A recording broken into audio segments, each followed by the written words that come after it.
திதி யோகம் கரணம் அஸ்ட்ரோ ஆன்லைன் டிவி நேர்கள் அனைவருக்கும் ரோஹிணி பீனா ஸ்ரீனிவாசனின் அன்பான வணக்கம். நேர்களை நாம் இன்றைய பதிவில் யாரெல்லாம் வைர நகையை அணியலாம், யாரெல்லாம் அணியக்கூடாது அப்படிங்கிற தலைப்பில் தான் இன்றைக்கி பார்க்க இருக்கிறோம். பொதுவாகவே வைரத்துக்கு உண்டான கிரகம் சுக்கிர பகவான், அதற்குண்டான தெய்வம் மகாலட்சுமி. ஸோ ஃபஸ்ட்டு நான் சொல்லிடலாம் யாரெல்லாம் வைரத்தை யூஸ் பண்ணக்கூடாது, அணியக்கூடாது அப்படிங்கிறத நான் ஃபஸ்ட்டு சொல்லிடுறேன்.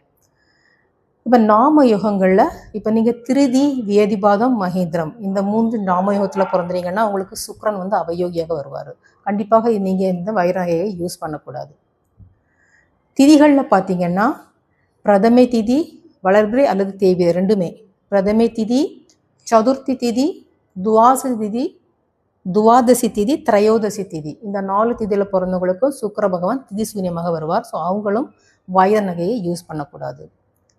அடுத்ததாக நட்சத்திரங்களில் புனர்பூசம், விசாகம், பூரட்டாதி இந்த நட்சத்திரத்தில் பிறந்தவங்களும் வைர நகையை யூஸ் பண்ணக்கூடாது. ஏன்னா இது நோயின் தாக்கத்தை அதிகப்படுத்தும்.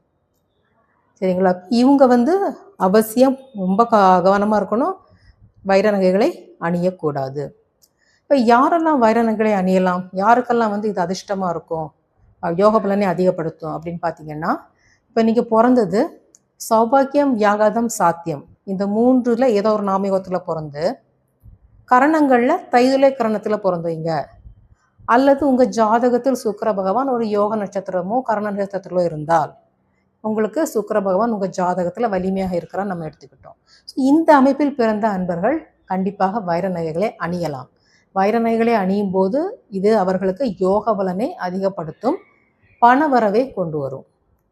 மகாலட்சுமினாலே பணம் தான் சொல்லுவோம் இல்லைங்களா? பண வரவை அவங்களுக்கு கொண்டு வரும்.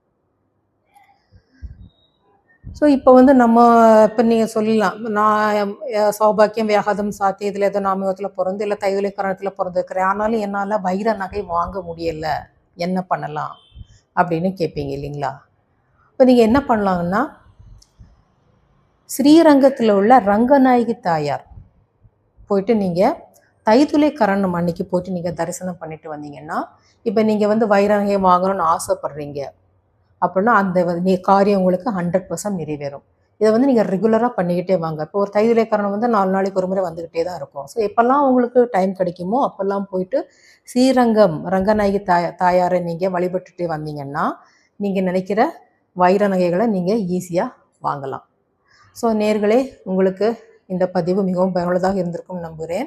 ஸோ சேனலை பார்க்கக்கூடிய நேர்கள் சேனலை சப்ஸ்கிரைப் பண்ணிவிட்டு பாருங்கள். பிடிச்சிருந்தால் லைக் பண்ணுங்கள், உங்களுக்கு தெரிஞ்சவங்களுக்கு ஷேர் பண்ணுங்கள். ஸோ மீண்டும் மற்றொரு பதிவில் சந்திக்கலாம்.